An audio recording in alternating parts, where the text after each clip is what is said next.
Salam dostlar. Bugünkü dərsimizin mövzusu HTML-də, CSS-də əsasən şəkillərdən istifadə etmək və xüsusilə background şəkillərindən istifadə etməkdir. Bu bizim üçün əhəmiyyətli bir dərsdir. Niyə? Çünki ümumən şəkil istifadəsi HTML-də bizə lazımdır bir mövzudur və biz şəkillərlə işləyəndə necə işləmək lazımdır, necə biz bu prosesi əldə etməliyik, onların haqqında danışacağıq bugün.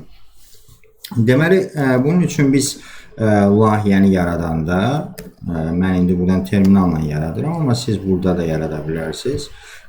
Mən burada bir neçə dənə folder yaradacağım, images folderi və ondan sonra burada index.html faylı yaradacağım, CSS style CSS faylı yaradacağım ki artıq mən burada da bu şəkildə terminalla da siz faylları və folderları yarada bilərsiniz.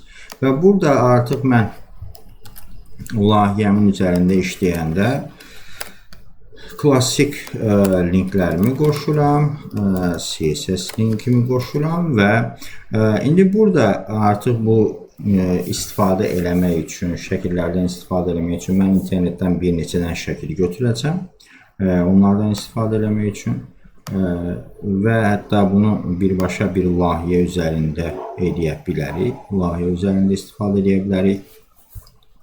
Deməli, mən bir dənə qaleri düzəltmək istəsəm, bunu şəkillərdən bir dənə baxaq, bir neçə dənə şəkil götürək, və şəkillərdən istifadə eləyəndə biz nələrə diqqət edəcəyik, nələrlə işləmək lazımdır, onlara baxacaq. Bir-iki dənə buradan şəkil götürüm və mən bu şəkli götürüb yaddaşa verəcəm layihəmin içərisində. Gəldik bura və background. Burada image papkasının içərisində mən bu şəkilləri yerləşdirəcəm. 1, 2, 3 dənə şəkildən istifadə edəcəm burada. Və bir neçə fərqli formatda şəkillərdən istifadə edəcəm. Hələ ki bunları yerləşdirdik. Normalda biz bilirik ki, image təqilindən istifadə edərək biz şəkillərə nümunə verə bilirik. Gəlirəm bura. Mən indi bu SRC atributuna mən nə yaza bilərəm? Deməli, mənim şəklimin harda olduğunun adresini yaza bilərəm. Və burada görürsünüz ki, mənim şəkillərim hardadır? Image papkasının içərisindədir. Bunları yerləşdirdik və mən bunu açdığım zaman burada bir şəkli görə bilirəm. Və bu şəkil burada, əgər hər hansı bir şey verilməyibsə, bunun orijinal ölçülərində, yəni orijinal genişliyində bunlara orada ekranda görünür. Amma mənə lazımdır ki, mən bunları necə deyərlər, rahatlıqla idarə edə bilim. Nəyi? Hündürlüyünü, genişliyini və s. idarə edə bilim. Bunu eləmək üçün də mən bəsitdən başlayaq. Deməli, mən burada əgər bunu seçmək üçün image təqindən istifadə edirəm. Image təqindən istifadə edəcəm. Və buna normalda mən width deyək ki, 300 piksel verək, ölçü verək. Və burada biz bilirik ki, mən bura iki cür ölçü verə bilərəm. Piksellə və ya faizlə verə bilərəm. Piksellə verəndə bu sabit genişlik verəcək və diqqət edin. Şəkilləri istifadə edəndə bu məsələyə diqqət eləmək lazımdır. Mən sadəcə genişlik verdim, diqqət edirsinizsə şəklə və onun hündürlüyünü şəkil avtomatik olaraq özü təyin elədi ki, bunun hündürlüyü də ona nisbətən kiçilməlidir. Yəni ki, mən əgər şəklin bir tərəfinə bir ölçüsünə bir ölçü verirəmsə, avtomatik olaraq HTML onun digər tərəfini ona görə nisbətən dəyişdirir. Yəni o nisbəti pozmur. Buna çox diqqət eləmək lazımdır ki, şəkilləri istifadə edəndə onların orijinal nisbətini, en boy nisbətini qorumaq mütləqdir. Mən məsələn gəlsəm burada hal-hazırda məsələn belə bir ölçü versəm, məsələn 600 piksel versəm, baxın. Bu diqqət edirsə şəklin genişliyini dartdı. Şəklin genişliyini dartdı və burada problem yarandı və şəklin görüntüsündə problem yarandı.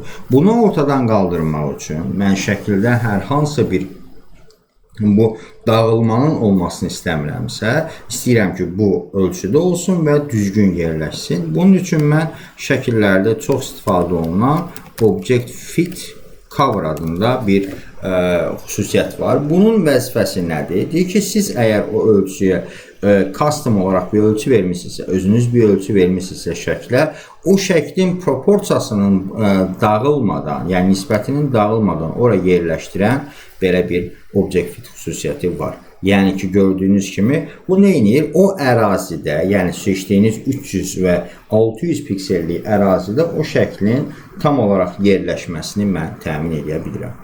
Bu adi bir şəkil yerləşdirmə. Bəs şəkil bunu qoyduq qırağa və şəkil hər hansı bir başqa elementin içərisində olanda necə olacaq? Mən gəldim bura, burada bir dənə box TV yaradıram və bunun içərisində bu şəkli yerləşdirirəm. Gəlirəm bura, deyirəm ki, box-a bir ölçü verirəm. Məsələn, deyək ki, width, deyək ki, 500 piksel, height 600 piksel verirəm.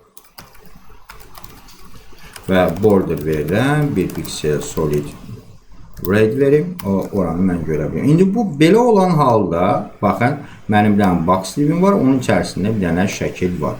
Və burada görürsünüz ki, mənim şəklimin ölçüsü, mən normalda gözləyirdim ki, əgər mən bu qutunun içərisindədirsə, burada bu şəklin yerləşməsində problem var. Yəni ki, çünki uzunluğu normal şəklin divin uzunluğundan böyükdür. Çünki mənim divimin genişliyi nə qədərdir? Burada fikir verin.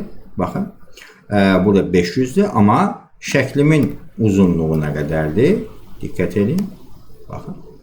Şəklimin uzunluğu isə 755'dir. Bəs mən indi burada istifadə eləmək istəyirəm ki, mən necə eləyə bilərəm ki, bu şəkil tam olaraq bu elementin içərisində yerləşsin. Bunu eləmək üçün mən birinci nə edəcəm? Deyəcəm ki, bu şəkil nəyin içərisindədir? Box'ın içərisindədir və mən bunu seçməliyəm. Deyirəm ki, box'ın içərisindəki image, box'dan sonra boşluq qoyanda bu o deməkdir ki, box elementinin içərisindəki şəkil. Box elementinin içərisindəki şəkli mən bu şəkildə yerləşdirirəm və bunu yerləşdirdiyim zaman artıq bu nəyə müraciət edəcək? O elementə. Yəni bu divə imicə müraciət edəcək. Bəs mən bunun hündürlüyünü bu şəkildə verə bilərəm. Deyə bilərəm ki, imicin hündürlüyü 100% olsun, heyti də 100% olsun. İndi buradakı faiz nə deməkdir?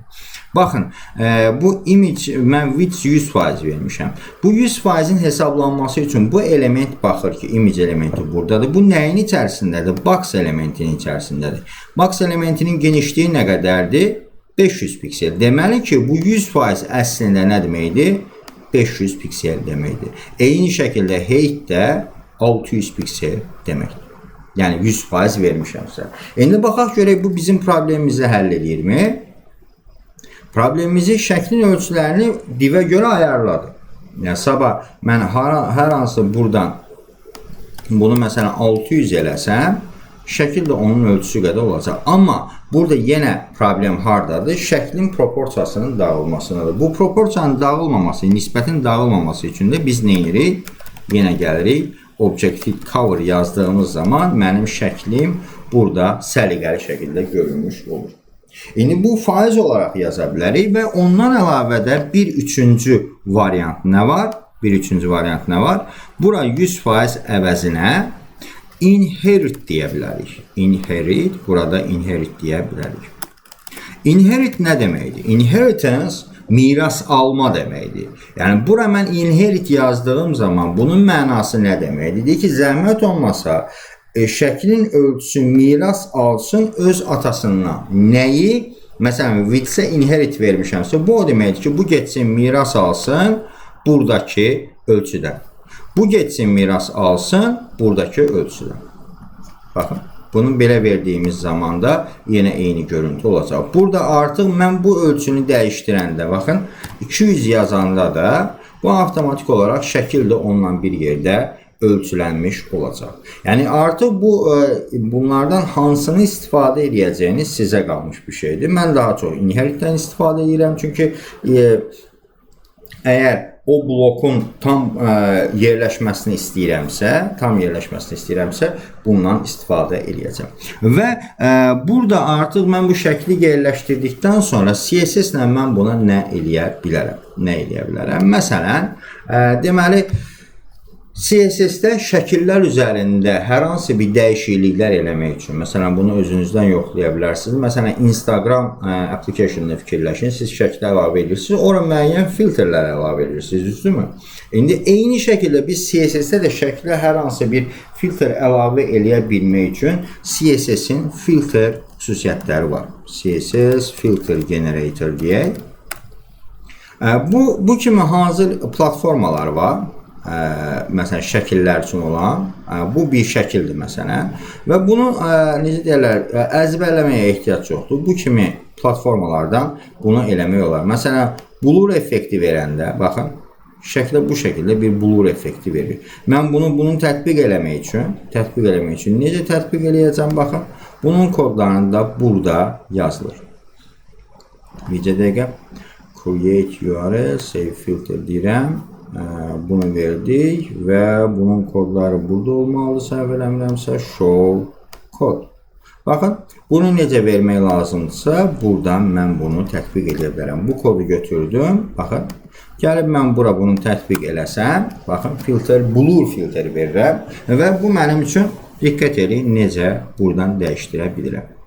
Gördüyünüz kimi buna blur effekti verdim və bunun üzərində dəyişiklik eləyərək mən bunu dəyişdirə bilərəm. Məsələn, azaldım, çoxaldım. Buradan istədiyim effekti verə bilərəm. Tək blur effekti demək xeyr. Yəni, burada brightness-ı da verdik. Bu blur effektini verdik. Ondan sonra bunun brightness-ını dəyişdirə bilərik. Baxın. Buradan şəffaflığını dəyişdirə bilərik və s. və s. Bu şəkildə bunun üzərində effektlər əlavə edə bilərik və bunlara da diqqət edirsə, hər biri ayrı bir dənə funksiyadır. Brightness, blur, contrast, grayscale, invert, opacity və s. kimi bunları biz buradan verə bilərik. Və o şəkillərlə işləyəndə ondan əlavə də biz bu şəkillərdə burada diqqət edirsinizsə, bir dənə əslində alt adında bir atribut var. Əslində alt atributu köhnəlmiş bir atributdur. Bunun yerinə title atributu var məsələn. This is picture of nature deyə bilərik. Bu nə atributudur? Bu atribut bizə mənim bu şəklin üzərinə gələndə this is picture of nature deyə üzərinə tooltip çıxardır, onun haqqında məlumat verir. Yəni bundan biz istifadə eləyə bilərik. Mən indi buna ehtiyac yoxdur. Bunu hələ ki kommentə alıram. Kommentə alıram ki, burada kod effektiv olmasın və bu şəkillərdən istifadə eləyəndə artıq bu şəkildə mən bunlardan istifadə eləyə bilərəm. Yəni hətta bunun daha effektiv ola bilməsi üçün, məsələn, bunun sonradan görəcəyimiz bir hover effekti var ki, şəklin üzərinə gələndə və ya elementin üzərinə gələndə hər hansı bir dəyişiklik olsun. Məsələn, buna deyirəm ki, bunun üzərində hover eləyəndə, məsələn, olsun, blur 0 piksel olsun. Və burada görürsünüz ki, mən bu şəklin üstünə gələndə bu şəkildə bir effekt yarada bilirəm. Hansı ki, bunları biz animation və transform mövzuları keçəndə bunlardan istifadə edəcəyik. Hətta selector mövzusuna da buna diqqət edərsəz, hover, məsələn, pseudo elementdir, pseudo element klasslardır ki, biz onlardan istifadə edirik. Yəni, bir elementin üzərinə gələndə dəyişiklik olsun və s. olsun. İndi bu şəkillər normal şəkil istifadəsi. Amma bir də biz şəkilləri bunu normal qaydaya qaytarıram. Bu qalsın burada. Normal qaydada və bir də mən bu şəkli burada yox, o elementin arxa fonunda istifadə edə bilərəm. Onun üçün də bir dənə second box deyə bir box yaradıram burada. Deyirəm ki, div.second box deyirəm, bir div yaradıram və indi buna da ölçü verirəm burada. Gəlirəm, deyirəm ki, second box olsun və buna da belə bir görüntü verirəm. 600-200 piksel və bunu biraz böyüdək, 600-600 piksel olsun və burada gördüyünüz kimi belə bir elementim var. Mən bunun arxa fonuna şəkil yedim. Bir var normal şəkil istifadə etmək, bir də var arxa fonda şəkil istifadə etmək. Arxa fon ümumən nə deməkdir? Bunu öz evinizdəki aboy kimi fikirləşə bilərsiniz. Aboy nədir? Normalda divara yapışdırılan və üstünə nəsə əlavə edə bildiyiniz bir elementdir, belə deyim.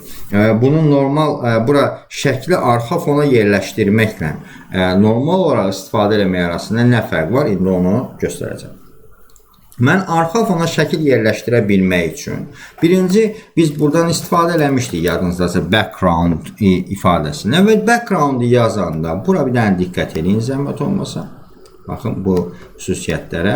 Bunlar alt xüsusiyyətlərdir. Yəni arxa fona mən nə eləyə bilərəmsə bunlar onun alt xüsusiyyətlərini bildirir. Yəni ki mən arxa fona rəng vermək istəyirəm və ya başqa bir xüsusiyyət əlavə etmək istəyirəm. Bunları mən burada qeyd edə bilərəm. Məsələn mən indi arxa fona şəkil vermək istəyirəm. Gəlirəm bura deyirəm ki background image. Baxın. 2 nöqtə qoyuram və burada mən şəklimi bu arxa fona şəkil yerləşdirəndə bunun adresini verməliyəm. Deməliyəm ki, arxa fon şəklinin adresi olacaq filan yer. Və bunu da verə bilmək üçün deməli mən baxıram mənim şəkillərim hardadır? Mən özüm hardayam? Style CSS faylındayam. Style CSS faylı hardadır?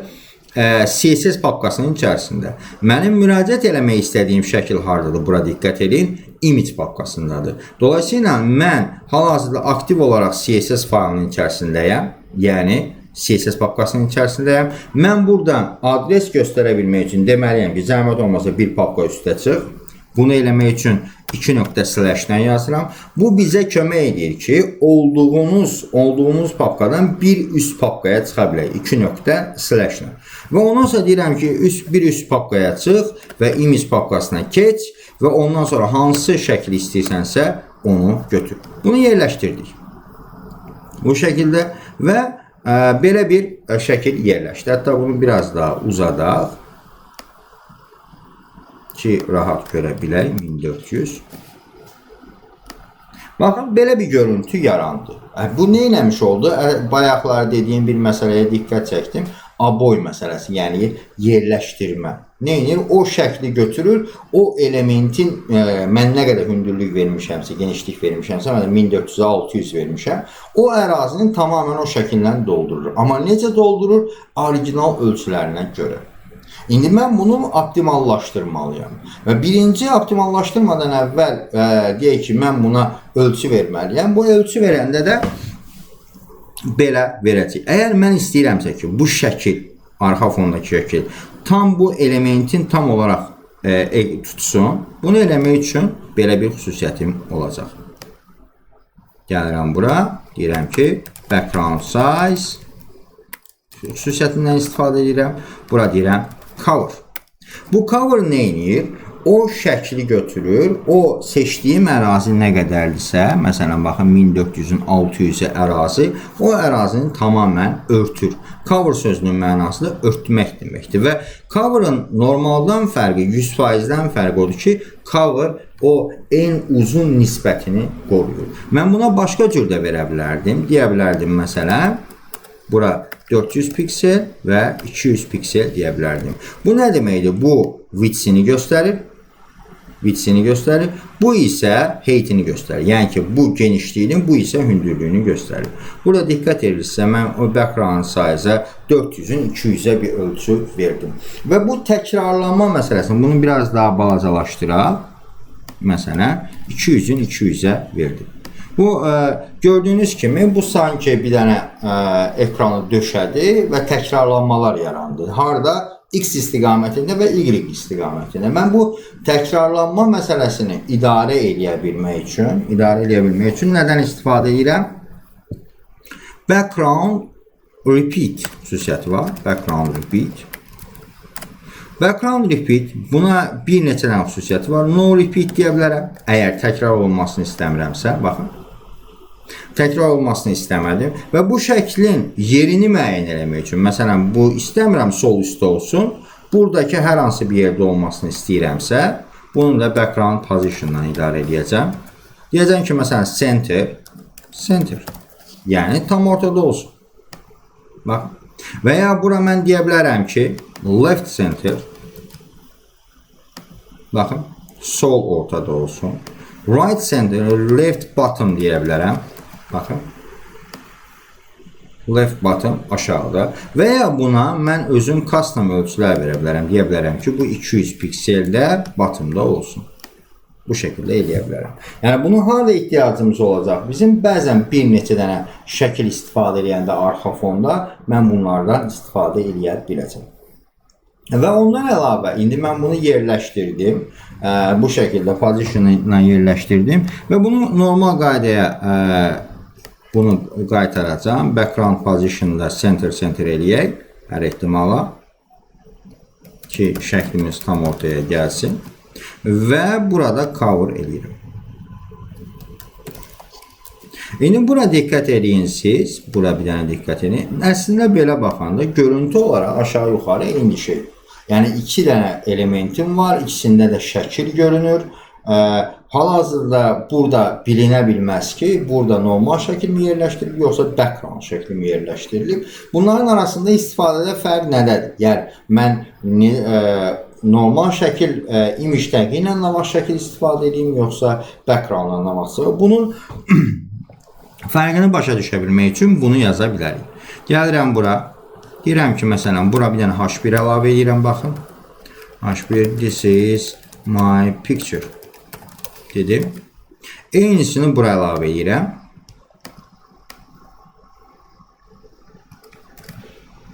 Eynisini bura əlavə edirəm, baxın. Aradakı fərqə baxaq. Baxın, bu gördüyünüz kimi burada mən o yazını görə bilmədim. O yazı hardadır? O yazı hardadır? Baxın. Gələk bura. Mən bura yazdığım, baxın, mənim bura yazdığım yazı şəklin altındadır. Niyə şəklin altına düşür? Gəlin bunu bir balaca şeydə saxlayaq, kommentdə saxlayaq. Ondan sonra analiz edək. Baxın, şəkil buradadır, H1 də buradadır. Bunun səbəbi nədir? Çünki burada image bir tagdir. Image bir tagdir. Dolayısıyla onun ekranda tutduğu müəyyən bir yer var. Yəni ki, tag olaraq, element olaraq bunun ekranda tutduğu bir yer var. Baxın, nə qədər yer tutur bu? Fikir verin. 600-ün 200-ə bir yer tutur. Dolayısıyla bundan sonra gələn element ora sığmadığı üçün düşür altına. Normal necə ki, biz HTML elementlərini işlədəndə bundan istifadə edirik. Bəs background istifadə edəndə nə olur? Baxaq. Bunu saxlayaq və bunu açaq. Deməli, mən bunu saxladım, bunu açanda, deməli, burada fikir verirsinizsə, yazı gəldi bu divin içərisində oldu. Səbəb nədir? Çünki mən burada şəkli o divin içərisinə yox, onun arxa fonuna yerləşdirmişəm. Yəni ki, arxa fon şəkli olaraq istifadə edədiyim üçün mən bu divin içərisinə istədiyim elementi yerləşdirə bilərəm. İstədiyim yazını, istədiyim kodu yerləşdirə bilərəm. Bu da artıq sizin layihədə necə istifadə edəcəyinizə, yəni harda necə istifadə edəcəyinizə asılı olaraq qərar verəcəksiniz ki, burada normal şəkilmi istifadə edeyim, yoxsa istifadə edeyim, background şəklimi istifadə edeyim. İndi bu background şəklini bu şəkildə istifadə edəndə, məsələn, bəzi saytlarda görürsünüz ki, arxa fonda bir müəyyən normal belə bu təbiət şəklidir. Amma bəzən görürsünüz ki, arxa fonda müəyyən hieroglif şeylər var, naxışlar olur. Bu backgroundu biz daha çox necə deyirlər, mən şəxsən orada istifadə edirəm. Məsələn, gedirəm internetdən background pattern deyək. Pattern sözündən istifadə edirəm. Background pattern nə deməkdir? Pattern naxış deməkdir.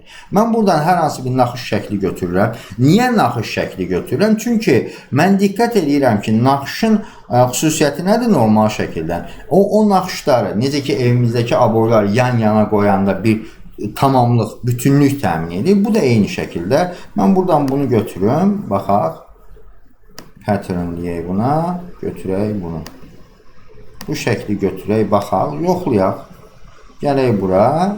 Bu nədir? Deyək ki, pattern deyək bunun adına. Pattern istifadəsi. Gəldik bura. İndi mən bunun arxa fonuna bu şəkli yerləşdirmək istəyirəm. Gəlirəm burada deyirəm ki, baxın. Bunu qoyduq. Burada deyəcəm ki, /pattern. Bunu qoydum. Və bu şəkildə yerləşdirəndə mənim arxa fonumda belə bir görüntü olur. Amma mən bunu biraz daha gözəl görüntü ola bilməsi üçün nə edirəm? Gedirəm bunun ölçüsünü deyirəm ki 100 piksel olsun. Baxın. Balacalaşdırdım. Və ondan sonra bunu biraz daha 100 piksel çox balaca oldu. Bunu 200 piksel eləyim. Bu şəkildə oldu. Və burada no repeat məsələsini qaldırıram. Deyirəm ki repeat, təkrarla. Yəni necə ki aboy təkrarlanır. Bu şəkildə mən bunu təkrarladım. Baxın. Belə bir görüntü yaradır. İndi mənim seçdiyim şəkil tam olaraq uyğun olmadığı üçün gedib bir dənə başqa bir dənə naxış seçsək məsələn. Bunu götürək. Save image as. Bunu deyək ki buradan hamısını seçək və bunun yerinə əvəzinə bunu yerləşdirək. Buna save olaraq eləyəcəm və bunu dəyişdirəndə görürsünüz ki, baxın, arxa fonda maraqlı bir görüntü yaranmış oldu. Diqqət edirsinizsə, bu normal şəkil deyil. Naxış olduğu üçün və təkrarlandığı üçün sanki bir şəkil kimi ekranda görünür. Mən bundan istifadə edə bilərəm. Məsələn, mən buranı böyütsəm, 400 eləsəm məsələn, bu daha fərqli bir görüntü yaradacaq mənim üçün. Daha fərqli bir effekt yaradacaq mənim üçün. Və bu effektdən mən istifadə edə bilərəm. Background olaraq istifadə edə bilərəm. Və ondan sonra background'un digər xüsusiyyətləri ki var. Məsələn, background position və background size, background attachment və s. background origin. Bunlar biz animasiyalarda istifadə edəcəyik. Və indi bir də burada mən background'da istifadə edəndə bura diqqət edin. Burada mən bunları tək-tək yazmışam. Amma bunların əvəzinə belə də yaza bilərəm. Bunların dördünün əvəzinə də belə də yaza bilərəm CSS-də. Necə? Sadəcə background yazıram. Ondan sonra URL yazıram bura. Deyirəm ki /images/pattern.jpg və bunların hamısını burada yazdıqlarının hamısını bura yazıram. Hətta bura gəlib 400 piksel yazıram və bunun ölçüsünü və bunların xüsusiyyətlərini tək-tək bir sətirdə yazıram. Bu da mənim üçün eyni görüntünü burada verəcək. Gördüyünüz kimi bircə dəqiqə 400 piksel verdik bura və bu amma bircə dənə sadəcə bunun size-ını mən ayrıca yazmalıyam. Çünki o background size yalnız işləyən bir property. Amma geri qalan xüsusiyyətləri mən burada yaza bilərəm bu şəkildə. Baxın. Bu şəkildə 400 piksel verdim və bunu 200 piksel eləsək daha fərqli bir görüntü yaranmış olacaq mənim üçün. Və bunu verəndə mən bu backgroundlardan və ya ümumən şəkillərdən istifadə edəndə diqqət edəcəyimiz bəzi məqamları təkrarlayıram. Deyirəm, birinci nə olmalıdır? Şəklin en və uzunluq nisbətinə diqqət eləmək lazımdır istifadə edərkən. Ondan sonra backgroundda şəkil istifadə eləməklə normal şəkil istifadəsi arasında fərqi diqqət eləmək lazımdır ki, mən bundan necə istifadə edəcəm. Məsələn, mən indi gəlsəm, bizim keçdiyimiz mövzulardan istifadə edərək. Məsələn, mən bunu elədim və bundan mən istifadə edəcəm. Necə? Bunu saxlayaq. Bunu da saxlayaq, məsələn. Gəlirəm bura. Bunu mən başqa bir dənə boxun içərisinə yerləşdirirəm. Deyirəm ki, div box container. Bəsit bir dənə şey yaradacam. Box container. Bəsit bir dənə qalereya yaradacam. Və bundan bunu yerləşdirdim şəkillərdən və bunu da çoxaldıram.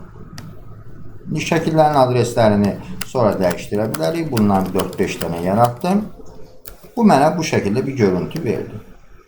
Mən indi bunu istəyirəm ki, grid şəklində görünsün ekranda.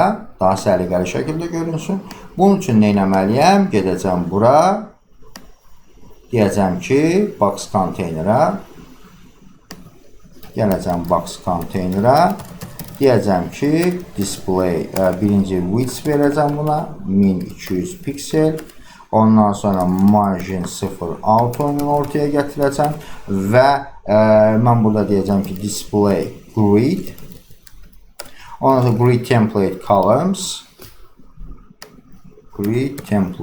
columns. olsun repeat 4 sütunlu olsun məsələn. 4 1 FR deyə bunu verirəm və bunların arasındakı məsafə verirəm, gap verirəm. Bu da olsun məsələn 20 piksel. Belə bir görüntü verdim. Bu avtomatik mənim üçün belə bir şey yaradır və burada diqqət edirsinizsə, əslində mən 1200 ölçü vermişdim. Amma burada problem nədə yarandı? Mən bunlara diqqət edin, genişlik vermişəm. Baxın, box'a burada genişlik vermişəm. Haradadır mənim box'ım? Box'a genişlik vermişəm. Dolayısıyla əgər mən burada grid ilə işləyirəmsə, buna genişlik verməyimə ehtiyac yoxdur. Sadəcə hündürlük verməyim kifayətdir. Çünki o width genişliyini mənim grid texnologiyam özü eləyəcək. Təmin eləyəcək mənim üçün. Və burada görürsünüz ki, mən burada şəkilləri əgər düzgün şəkildə yerləşdirmişəmsə və onlara müraciət edəndə düzgün şəkildə müraciət eləmişəmsə, rahatlıqla mən bunları dəyişdirə bilərəm. Və burada məsələn mən gəlsəm buranı 3 eləsəm, bu şəkildə mənim üçün bir görüntü yaradacaq. Amma burada diqqət edirsinizsə, baxın, mən inherit vermişdim. Inherit xüsusiyyəti mənim işimi görmədi burada. Dolayısıyla mən gəlib nə edəcəm? Buna 100% verəcəm. Ki, mənim o şəklimin genişliyi divin ölçüsü nə qədərdirsə, ona görə avtomatik olaraq, faiz olaraq onu götürsün. Və bu şəkildə mən gördüyünüz kimi bəzi yerlərdə inherit daha yaxşı işləyir, bəzi yerlərdə faiz daha yaxşı işləyir. Yerləşdirmə mənasında bunlardan biz düzgün şəkildə istifadə eləyə bilməliyik. Ondan sonra backgroundla əlaqədar, background istifadəsi ilə əlaqədar daha detallı öyrənmək istəyənlər, bura baxa bilərlər background üçün. Çünki burada hal-hazırda necə deyərlər, background image xüsusiyyətindən buradan məsələn bir baxa bilərlər ki, burada necə istifadə edə bilərsiniz, necə əlavə xüsusiyyətləri var. Yəni bunların əlavə xüsusiyyətləri və burada əlavə xüsusiyyətlər çoxdur. Amma biz indi bir neçə dərs ümumi basic CSS dərslərini bitirdikdən sonra layihə mərhələsinə gələndə artıq orada background'un bəzi ola bilsin ki, əlavə xüsusiyyətlərindən də istifadə elədik. Və bunların bu xüsusiyyətləri bilmək hal-hazırda bizə kifayətdir ki, biz onu layihə daxilində istifadə eləyə bilək. Belə, bugünlük backgroundla əlaqədar dərsimiz bu qədər. Növbəti dərs